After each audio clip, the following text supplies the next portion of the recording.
If you're working, you're mean and moody. How do you feel when you've just won an Oscar? Do you know, I can't believe it. I mean, the whole of the first 6 months of working on this film, I never thought it was going to happen at all. I just kept thinking, well, I must keep writing this because if I stop writing it, then I might have lost a chance. But it wasn't until I flew over to California in about July that I thought it even might happen.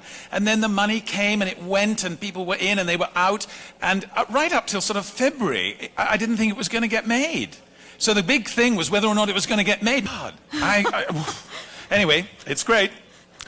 So I'm thrilled. Thank you. We had another question. So what's in your future now, screenwriting or acting? Well, I don't really see that one has to make that choice. Actually, the funny thing is, I go home from this, we fly back overnight on Tuesday, and almost immediately I go up to Scotland to go on with a BBC series called Monarch of the Glen. The only thing that's funny is that my acting career doesn't sort of match my writing career.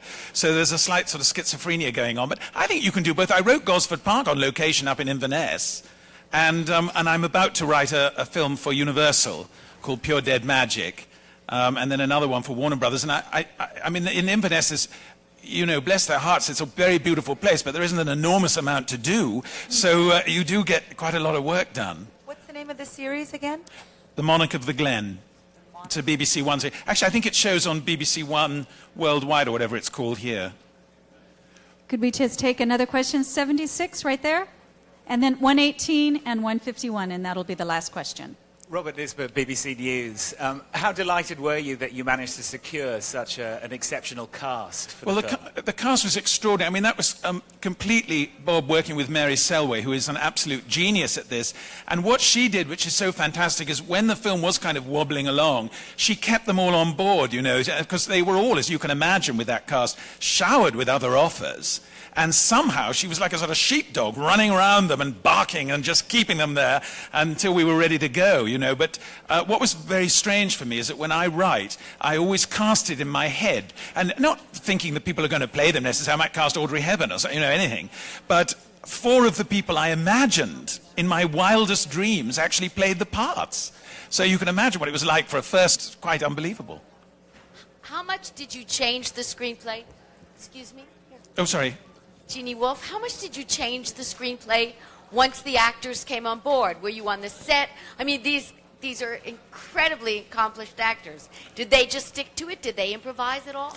They didn't really improvise very. I think I had a very unusual experience on this because Bob felt that if the film wasn't accurate, it wouldn't work. And so all the details, you know, everything they were doing downstairs, everything they were saying upstairs, he wanted to be very accurate. And of course, these people talk in a rather arcane and a very individual way. So although, you know, they might improvise at the back of the scene, the dialogue on the screen is pretty well all as scripted. The wonderful thing was I was there for every shot. And so if a scene was, say, cut or something like that, I could move the information if they needed another line because someone was put into a scene. I was there to do it, and that was. Give us an example, Well, when suddenly, just before the tea scene, when the Stockbridges were put into that scene, and when they're coming downstairs, and because they were originally already at tea, and Bob said, "No, I think I'd like to see the Stockbridges coming down."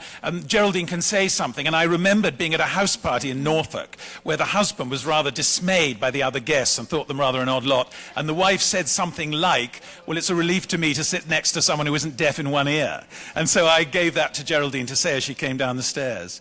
But that was, you know, it's not usual for writers. I mean, normally they're as welcome on the set as diphtheria, as you know. And so it was a tremendous privilege that Bob gave me. Was there a question in the back left that I'm not seeing? If you can hold your number up, 31. Could that be your last question, please? Oh, I'm here. On the left. Where am I? To your left, Yeah. Mr. Fellows. Hi. Here. Oh, I've got you. Can you elaborate on your device to show the upper class people only when there is a servant in the room? Well, I think the point was that we realized we were dealing with a genre where you usually, in these films, the servants are just kind of ciphers, and the characters are all the upstairs people.